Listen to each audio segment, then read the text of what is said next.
Yo Soy 132 is a social movement composed for the most part of Mexican university students from private and public universities, residents of Mexico, and supporters from 50 cities around the world.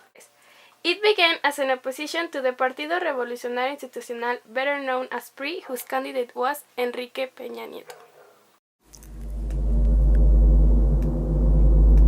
Yo Soy 132 grew around the need for true democratic elections on the 1st of July 2012, and the need to stop media bias in support of Enrique Peña Nieto, candidate for the PRI, a party that ruled Mexico for more than 70 years. During the election, major television consortiums, Televisa and TV Azteca, as well as major newspaper companies like Organización Editorial Mexicana, have clearly given preferential treatment to one candidate over the other, that in this case was Enrique Peña Nieto.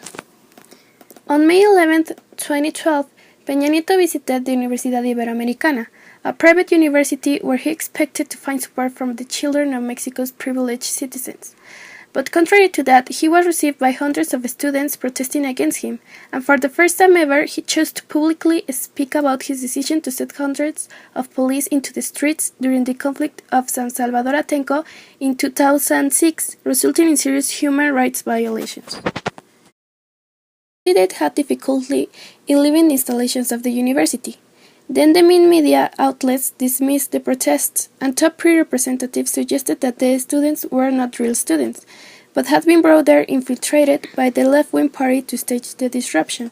In reaction to these remarks, 131 students from the Universidad Iberoamericana created a YouTube video where they declared to have protested freely, proved they were students by showing their student IDs, and expressed their discontent with the media handling of the event.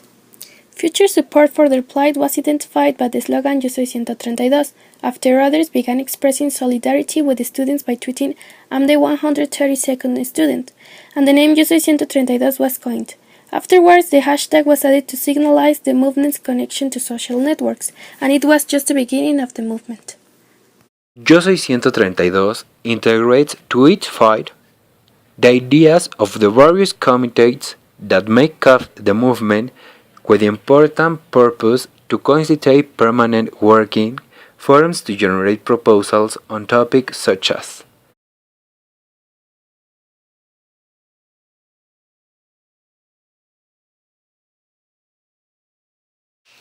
What does Yo Soy 132 propose? Yo Soy 132 takes the right to the access of information and freedom of speech, their fundamental demands.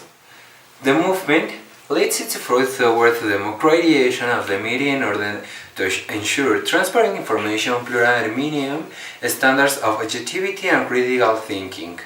They stand for the free, aware and well-informed vote, and they protest against the imposition of the presidential candidate that is supported by the media corporations, protecting the interests of the wealthy circles in the economic power.